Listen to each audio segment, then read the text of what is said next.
اور ان 12 مہینوں میں سے 4 مہینے فرمایا کہ وہ حرمت والے ہیں، حرمت والے کہ ان کی تعظیم کی جائے گی اور اس میں کسی قسم کا بھی جھگڑا، لڑائی، فتنہ اور فساد یہ کرنا منع۔ اللہ رب العزت نے 12 مہینے مقرر فرمائے ہیں، اور ان 12 مہینوں سے متعلق ہمارے معاشرے کے اندر مختلف قسم کی بدعات اور خرافات پائی جاتی ہیں۔ ہر مہینے کے ساتھ کوئی نہ کوئی بدعت یا کوئی نہ کوئی خرافات جو ہے وہ جوڑ لی گئی ہے۔ ایسے ہی ابھی جو موجودہ مہینہ اسلامی مہینہ سفر کا ہے، اس مہینے کے ساتھ بھی لوگوں نے کچھ ایسی باتیں جوڑ لی کہ جن کا دین کے ساتھ اور اسلام کے ساتھ کوئی تعلق نہیں۔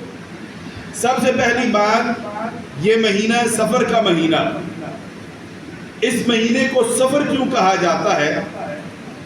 اس کے متعلق ائمہ فرماتے ہیں کہ سفر اصل میں صفر سے یعنی خالی ہونے سے۔ اللہ رب العزت نے 4 مہینے حرمت والے رکھے، جس میں سے 3 مہینے لگاتار، 3 مہینے لگاتار، ذی القعدہ، ذی الحجہ، محرم، یہ 3 لگاتار، اور 1 مہینہ جو کہ جدا ہے یعنی رجب کا مہینہ۔ اب ہوتا کیا، زمانہ جاہلیت میں عرب کے جو لوگوں کی عادت تھی، جو ان کی فطرت تھی، وہ یہ تھی کہ ہر وقت ان کا یہ دل چاہتا تھا ہم کسی سے لڑے، ہم جھگڑا کریں، لڑائی کریں، فتنہ و فساد اس زمین پر پھیلائیں۔ ہم اپنی اردو کی کتابوں میں یا اسلامیات کی کتابوں میں پڑھتے ہیں، یعنی اسکول کی کتابوں میں بھی یہ چیز پڑھائی جاتی ہے کہ ان کی عادت یہ تھی کہ ذرا سی بات پر لڑائی جھگڑا کیوں کریں، اور وہ لڑائی اور جھگڑا اتنا طول پکڑ جاتا کہ نسلیں وہ اس جھگڑے کو لے کر آگے چلتے۔ اب ہوتا کیا کہ یہ 3 مہینے ایسے تھے کہ جو زمانہ جاہلیت میں بھی حرمت والے تھے، یعنی ان کی کیا کی جاتی تھی، حرمت بھی کا خیال کیا جاتا تھا۔ یعنی ان 4 مہینوں میں زمانہ جاہلیت میں بھی جو عرب کے لوگ تھے وہ لڑائی اور جھگڑا نہیں کیا۔ اب ہوتا کیا، جب یہ 3 مہینے رکے رہتے، اب ان 3 مہینوں کے رکنے کے بعد اب فوراً اپنے گھروں سے نکل پڑتے، اپنے گھروں سے نکل پڑتے۔ کس لیے؟ کہ میں نے اپنے باپ کا بدلہ لینا ہے، وہ کہتا میں نے اپنے بھائی کا بدلہ لینا ہے، وہ کہتا میں نے اپنی ماں کا بدلہ لینا ہے، اور آپس میں یہ کیا کرتے، جنگ و جدال کرتے، قتل و غارت کرتے۔ تو پھر لوگ یہ کہتے کہ سافر المکان، کہ مکان خالی ہو گئے، اس وجہ سے اس مہینے کو کیا کہہ دیا گیا، سفر کا نام رکھ دیا۔ اب دوسری چیز اس سے متعلق، یعنی سفر کے متعلق سے، وہ یہ ہے کہ زمانہ جاہلیت میں اس سے متعلق 2 عقیدے، 2 رائے پائی جاتی تھی۔ ایک کیا تھی؟ ایک یہ تھی کہ اس مہینے کو آگے پیچھے کر دیا کرتے تھے، آگے پیچھے کر دیا کرتے تھے۔ مثلا 3 مہینے رکنا تھا، یہ 2 مہینے رکتے۔ میں نے کہا نا فطرت کے اندر ان کے کیا تھی، لڑائی اور جھگڑا، رکنا، اپنے آپ کو روک نہ سکتے تھے، کیا کرتے، اعلان کرتے تھے اس سال سفر کا مہینہ جو ہے وہ پہلے آ گیا ہے اور محرم کا مہینہ بعد میں، یعنی اس کو آگے پیچھے کر دیتے۔ پھر اگلے سال آتا، کہتے کہ نہیں اب محرم کا مہینہ پہلے ہے اور سفر کا مہینہ بعد میں ہے۔ اللہ رب العزت نے قرآن مجید میں اس کو کہا انما النسیء زیادۃ فی الکفر، فرمایا یہ نسی یعنی مہینے کو آگے پیچھے کرنا کفر کے اندر زیادتی ہے۔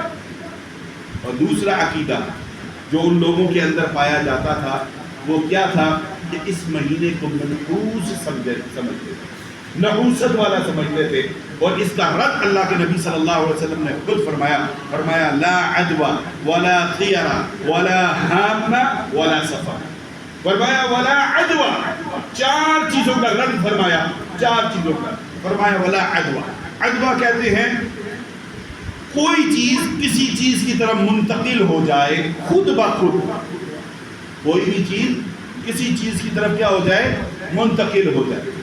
تو ان کا کیا عقیدہ تھا کہ کوئی بھی بیماری بغیر کسی سبب کے دوسرے کو لگ جاتی.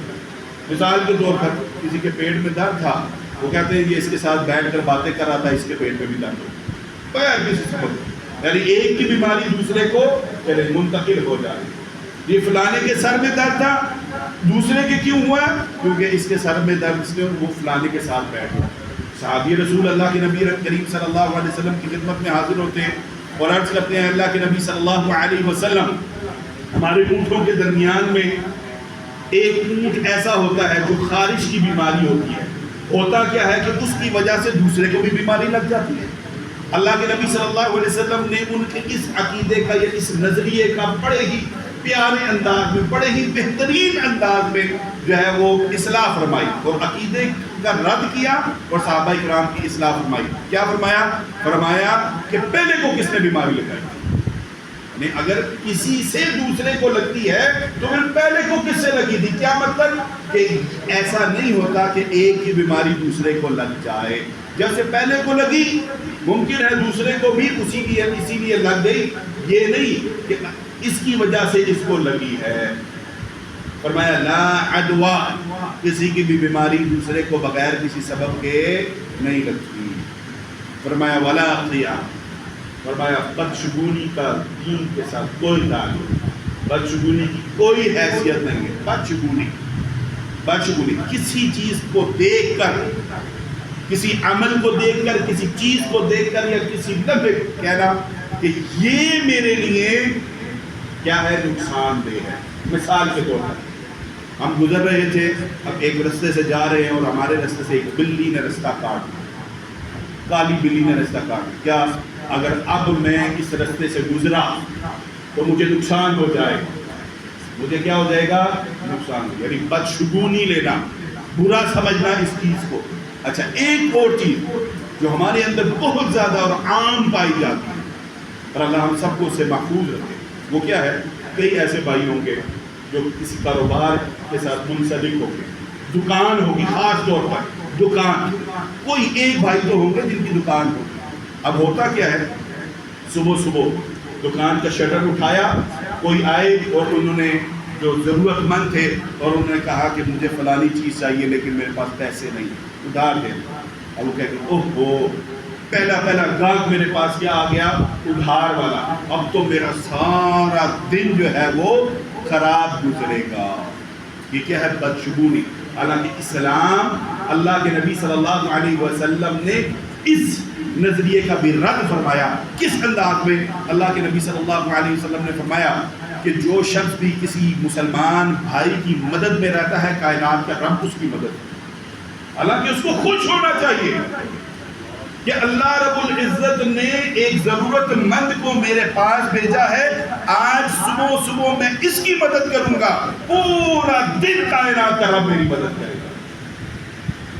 میں اپنی طاقت کے مطابق مدد کروں گا، کائنات کا رب اپنی شان کے مطابق میری مدد فرمائے. اسے تو خوش ہونا چاہیے.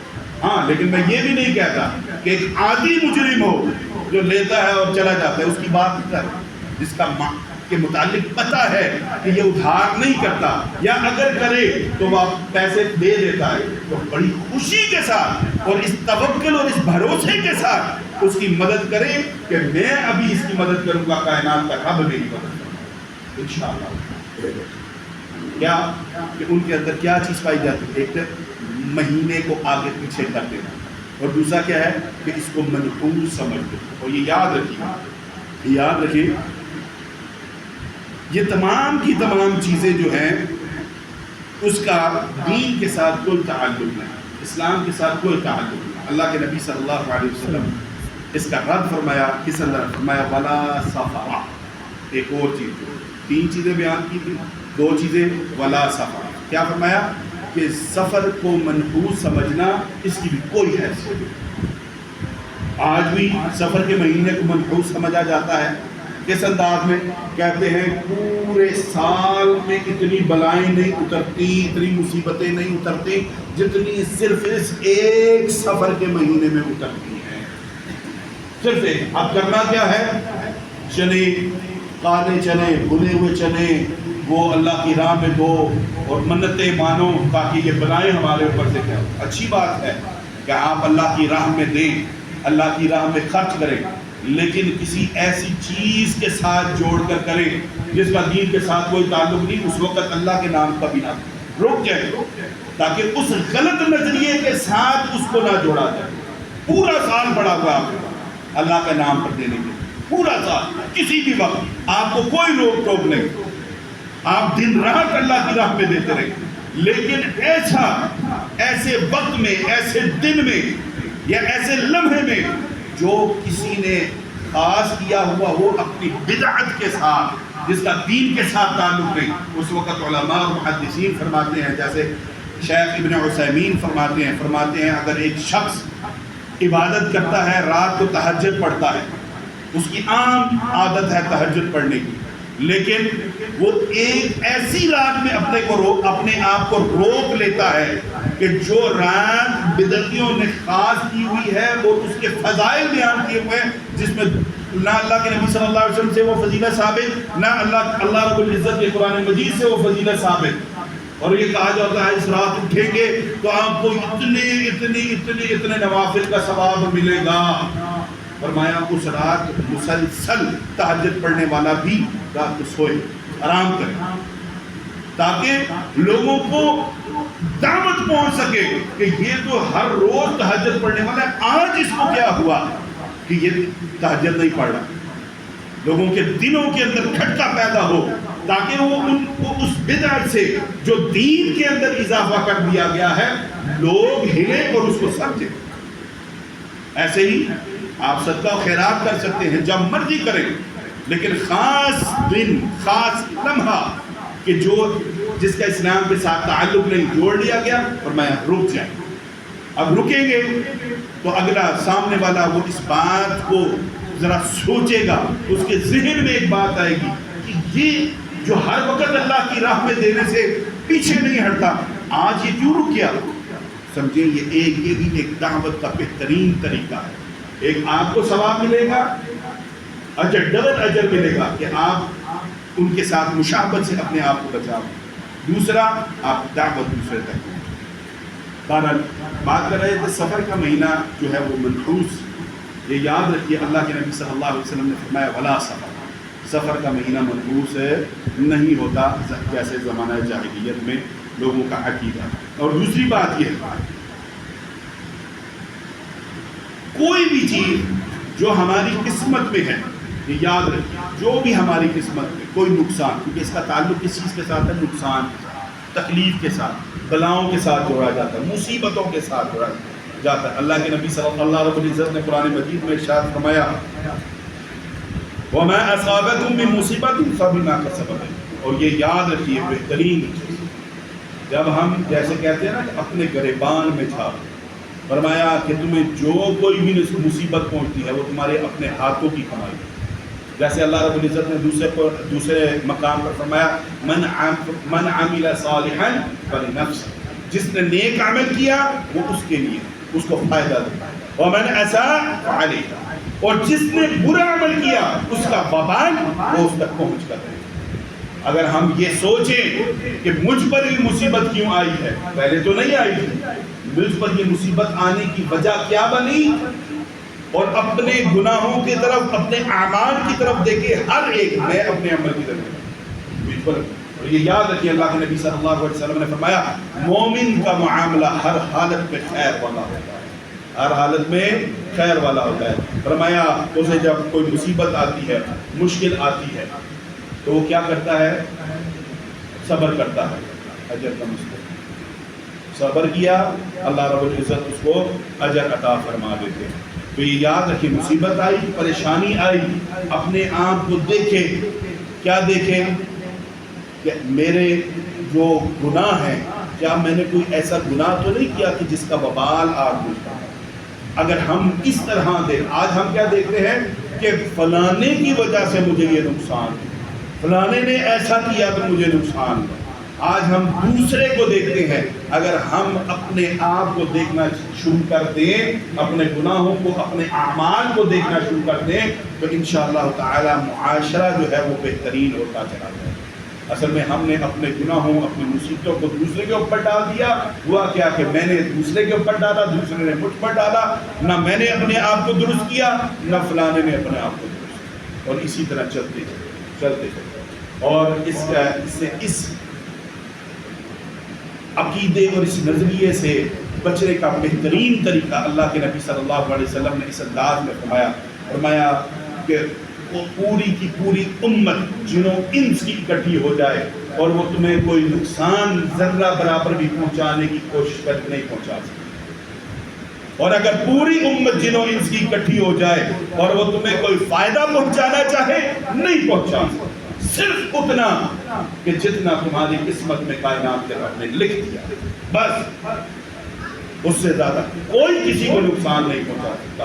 اسی لیے کوئی دن، کوئی وقت، کوئی لمحہ، کوئی مہینہ وہ منحوس نہیں ہوتا، اس کے اندر نحوست نہیں پائی جاتی، بلکہ یہ اگر ہے تو ہمارے اعمال کی وجہ سے ہے، یا ایک یہ ہے کہ اللہ رب العزت مومن کو، پرہیزگار کو، ایک سچے مسلمان کو اللہ تعالیٰ آزماتے ہیں۔ ضروری نہیں ہے کہ کسی نے گناہ ہی کیا ہے تو اس کے اوپر کوئی تکلیف آئی گی۔ اللہ کے نبی صلی اللہ علیہ وسلم نے فرمایا، اللہ کے نبی صلی اللہ علیہ وسلم معصوم من الخطا ہے، کوئی گناہ نہیں ہے ان کا، اللہ تعالیٰ نے ان کو گناہوں سے پاک رکھا، لیکن اللہ کے نبی صلی اللہ علیہ وسلم نے فرمایا کہ تمام کے تمام انبیاء علیہ السلام پر جتنی مشکلات آئی ہیں، جتنی تکلیفیں آئی ہیں، مجھ ایک اکیلے پر آئی ہیں۔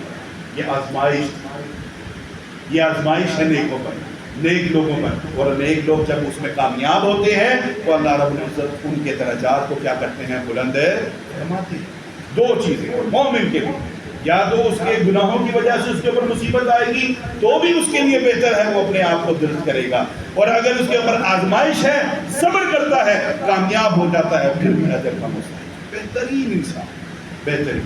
تو ہمارے اور اللہ کے نبی صلی اللہ علیہ وسلم نے ایک اور طریقہ بیان فرمایا ہے، فرمایا اگر کسی کے دل میں یہ خیال آئے کہ یہ عمل، یہ چیز مجھے نقصان پہنچائے گی، فرمایا کہ یہ دعا کرے، اللہم لا خیر الا خیرک ولا خیر الا خیرک ولا الہ غیرک، اے اللہ جو بھی بلائی ہے وہ صرف تیری طرف سے ہے، اے اللہ کوئی بھی مصیبت جو ہے وہ تیرے علاوہ کوئی اور کسی کی طرف سے نہیں آ سکتی، اور فرمایا تیرے علاوہ کوئی سچا معبود نہیں ہے۔